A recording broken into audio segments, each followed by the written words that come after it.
Oke, assalamualaikum warahmatullahi wabarakatuh. Ketemu lagi dengan saya Davi. Hari ini saya akan menjelaskan materi keenam yaitu buku besar pembantu.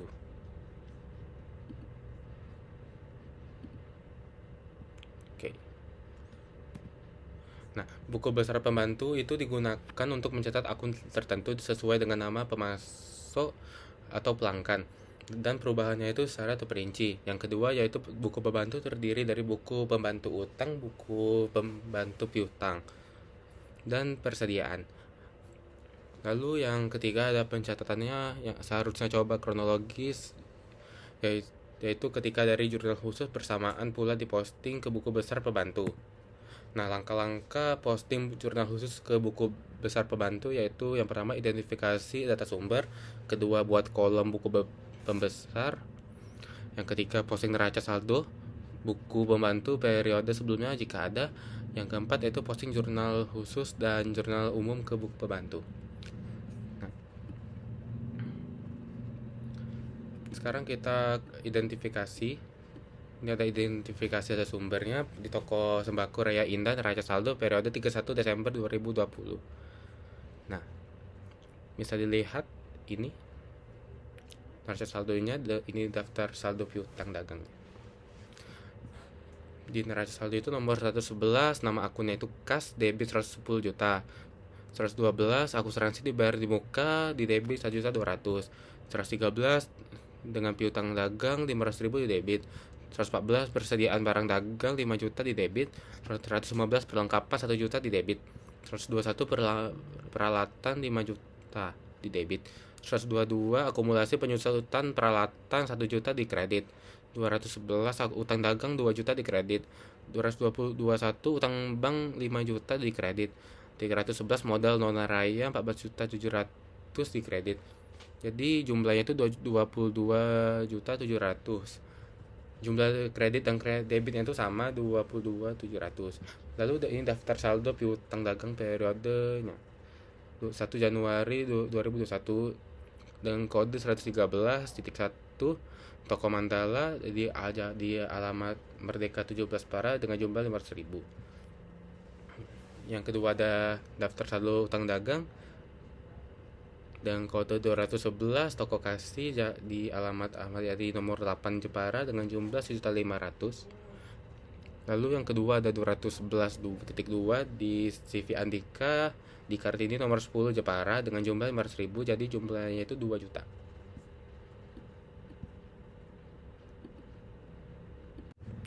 Oke, di sini ada identifikasi data sumber. Ini jurnal penerimaan kas.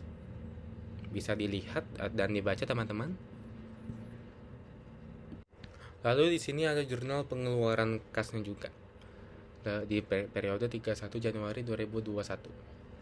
Bisa dilihat di sini. Nah, ini ada jurnal umumnya juga. Bisa dilihat di sini ada utang dagang, ada terpenjualan, price. Nah, buku pembantu piutang, daftar piutang awal, jurnal khusus penjualan, jurnal khusus penerimaan kas, jurnal umum. Buku pembantu utang yaitu daftar utang awal, jurnal khusus pembelian, jurnal khusus pengeluaran kas, dan jurnal umum. Sekarang kita masuk ke buku pembantu piutang.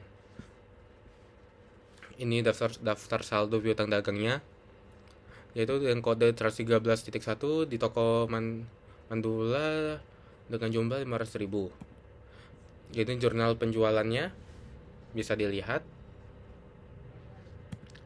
Ini jurnal penerimaan kasnya bisa dilihat dan dibaca. Lalu ini ada jurnal umumnya juga. Dan ini buku besar pembantu piutangnya guys. Dari toko Mandala pada tanggal 1 Januari saldo dengan ref NS yaitu debit 500.000. Yang kedua 500.000 dengan saldo debit 500.000. Yang kedua itu retur penjualan dengan ref jurnal umum dengan kredit 200.000 dengan saldo debit 300.000. Di toko Idola juga pada tanggal 1 Januari 2021 penjualannya dengan ref JJ debitnya itu 2 juta, di saldo debitnya itu 2 juta. Yang tanggal 5 itu pelunasannya itu dari ref JKM di kreditnya 2 juta.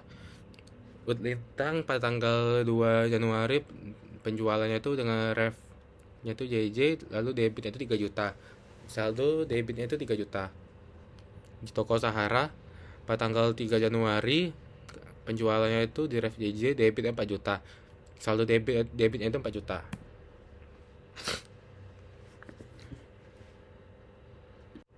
Nah, ini ada neraca saldonya. Pada nomor 111 kas di debit 20.270.000. Lalu di nomor selanjutnya 112 asuransi dibayar di muka 1.200.000. Lalu 113 itu piutang dagang 7.300.000. Lalu 114 itu persediaan barang dagang yaitu 5 juta. Nomor 115 itu perlengkapan itu 1.500.000. 121 peralatannya itu di debit yaitu 1,6 juta. Lalu 122 akumulasi penyusutan peralatan. Di kreditnya itu 1 juta. 211 utang dagang yaitu di kredit 7.200.000.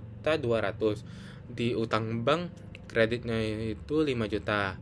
Di modal Nonaraya dengan nomor 311 itu di kreditnya itu 5 juta. Maaf, 24.700. Selanjutnya 312 price-nya itu 300.000 di debit.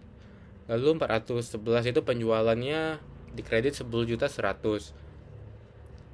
Lalu 412 retur penjualannya itu di debit 200.000. Lalu 413 potongan penjualannya itu 160 di debit dengan nomor 511 pembeliannya itu di debit 5.200.000. Lalu retur pembeliannya itu dengan nomor 512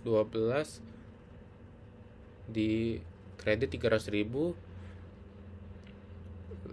Lalu dengan potongan pembelian dengan nomor 513 di kredit 30.000 dengan nomor 611 beban sewanya itu debit 1.200.000.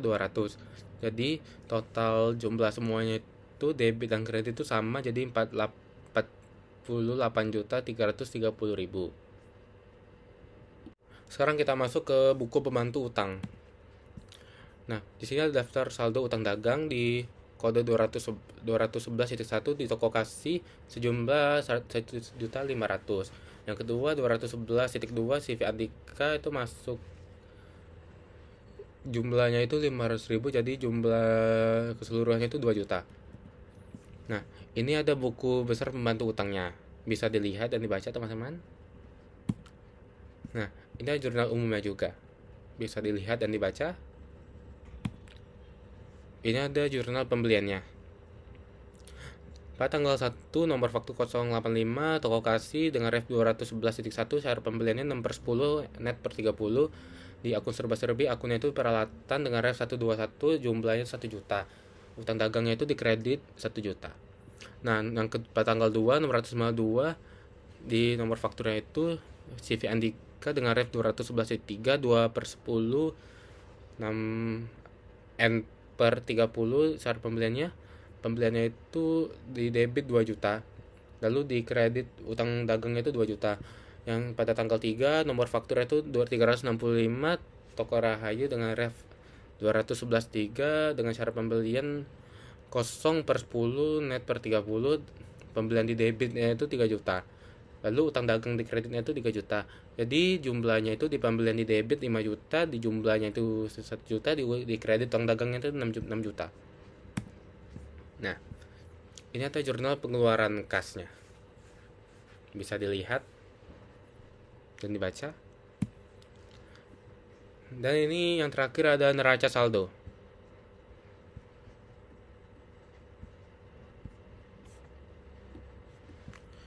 Ini ada neraca saldonya itu sama seperti yang tadi yang sudah saya jelaskan. Jadi bisa dilihat dan dibaca teman-teman. Oke, sekian pemateri saya hari ini. Saya akhiri. Wassalamualaikum warahmatullahi wabarakatuh. Sampai jumpa di materi selanjutnya.